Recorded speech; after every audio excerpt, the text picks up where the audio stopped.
Now we have a special guest joining us first thing this Monday morning. Indeed, an award-winning Ballymena architect is about to reveal her very best kept secrets in a fantastic brand new book. And Jane Burnside joins us in the studio. Jane, first of all, you're very welcome to the programme. Thank you very much, Barry. It's a pleasure to be here. Well, it's lovely to have you along. And your book is called Contemporary Design Secrets.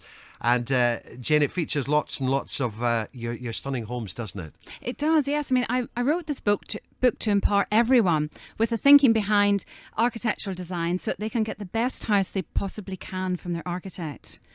And I suppose what inspired me to write the book was the cook, Barrie Owler. Mm-hmm. And Barrie Owler has taught a nation how to put together fantastic food with healthy ingredients and without a lot of fuss and using really, really beautiful, fantastic food.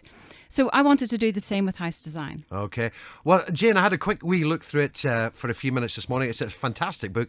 And it's very clear from just having a quick scan through it. You love the open plan homes with the great big windows. Loads and loads of natural light. Is that right? Yeah. Well, I suppose that would typify my work, yes. I think we live in a very different way than we did 100 years ago. The family is very different. So contemporary living and contemporary houses should be a reflection of that way we live today. Okay. So the heart of the house is the kitchen, the family room and the dining area. And that should be one beautiful space looking out onto your garden, filled with lots of lovely light. And that should be the heart of the house and the heart of contemporary living. Indeed. And contemporary design secrets, Jane. Your book promises some sort of inside track. Could you spill the beans on that one then for us? or even one bean? I'll spill a few beans for you, because if I gave them all away, there'd be no point in reading the book, well, would there? That's right. Okay.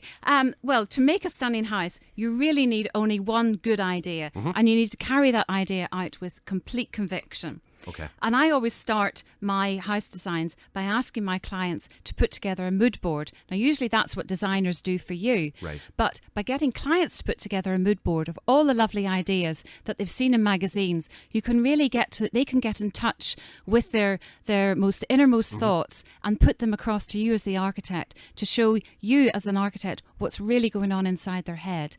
And out of that mood board will either come an overall sense of what they're trying to achieve, or it might just be one image that really sticks with you and inspires the whole design. Okay. And your book, it aims to help create homes that are indeed both practical and beautiful. And that comes, you've had, 20 years experience in the business of architecture, hasn't it? Yes, you're making me feel very old now. Oh, no, yes. I don't mean to. I do apologise. I've worked with over 200 clients and 20 years. But and what I've learned from that is that contemporary living, there are certain things that are groups of people have the same sort of issues. Mm-hmm. So you would have designing for retirees, and that's a section in the book. Designing for the solo woman and designing for the solo man. They're quite different types of houses. And then you have designing for all types of families. So you have young families starting off. You maybe have divorced families who are coming together with two sets of children. Uh-huh. And I've grouped those together as sections in the book to help people look at those specific issues and determine what they're aiming for their new house. Okay. Jane, your homes are consistently very contemporary. Do you feel maybe that many of Northern Ireland's self-builders are maybe harking back to the past too much? Well, we live in different times. We don't have the hierarchy, the social hierarchy of the family. We don't have after dinner the men going off to the smoking room and the women withdrawing to a parlour and the servants in the kitchen preparing the meal. We come home from work on a Friday night. We maybe have friends over, and it's one big casual affair. And our homes need to reflect that type of way that we live and work and enjoy ourselves. And contemporary living does that. And do you always manage to steer your clients towards a building that you actually believe in yourself? or do you ever just have to smile and grit your teeth?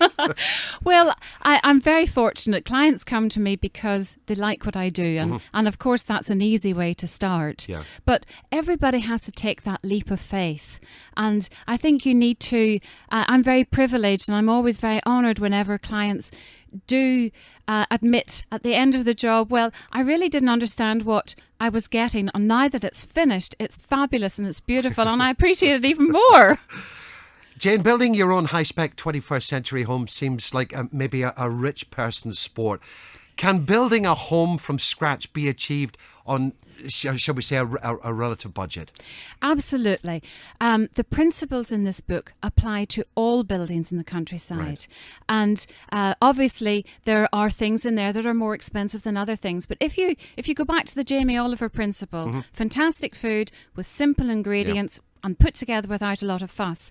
My houses are all roofs, walls and windows, Yeah. but it's thinking about how you can put them together, drawing them out into the landscape and shaping your building into the landscape so that you make a beautiful house and a beautiful place. The principles apply to everything. And what about other less expensive solutions? Do you agree with, like, building extensions, maybe revamping pre-existing interiors, that sort of thing, Jane? I suppose? Yes, absolutely. I mean, a lot of people are in a situation now where they maybe can't get mortgages, so they're staying where they are and then extending their home. Yes, yes. And that's a fantastic way to give your house a whole new lease of life. We've done a number of jobs with listed buildings, and we have put very contemporary extensions onto them to give a contemporary lifestyle to a very traditional and historical home. Okay.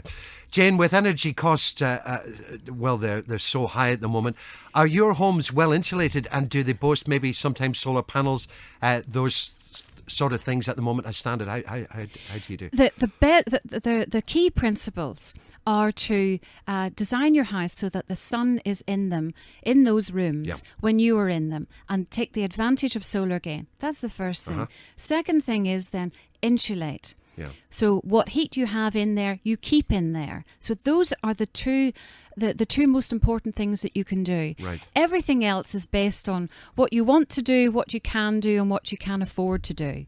So be careful about adding what I call a whole lot of eco bling. Yeah.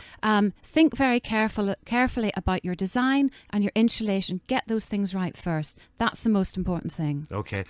Jane, what about gardens? Are you fully into their potential as a so-called outdoor room as well with gardens? Oh, I love gardens. I would suppose, along with my glass and my light, that would be the other thing that would typify my house. I love connecting houses to the gardens, even if it's a small garden, even if it's a long, narrow garden, to draw your living space out into the landscape, to enjoy your terrace, put some lights out into your terrace at night time. So even when you're sitting inside and it's pouring with rain, like it usually does in this country, you can look outside and enjoy that space and enjoy the shadows that are cast on the walls by the plants. Okay. Well, the big launch of your book, Contemporary Design Secrets, is up in Belfast this evening. How are the nerves coping? Oh, it's very exciting. I've had a weekend of the self-build show promoting the book, which has been a great run-in and really fantastic fun and a huge turnout. So well done to the Corries for putting that together.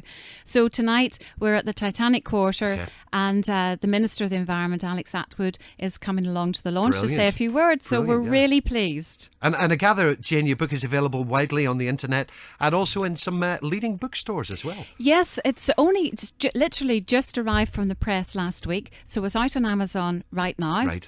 And it will be in Waterston's, we hope, by the end of the week. Well, listen, we wish you every success with the book. It's been lovely having you in the studio, having a chat with you. Award-winning Ballymena architect Jane Burnside, who will indeed launch your book, Contemporary Design Secrets, at a very special reception in Belfast this evening. Jane, all the very best from all the team here at Q Radio. It really is a fantastic read and some wonderful photographs in the book. A veritable architectural show and tell. There we are. Jane, thank you so much for joining us. Thank you, Barrie.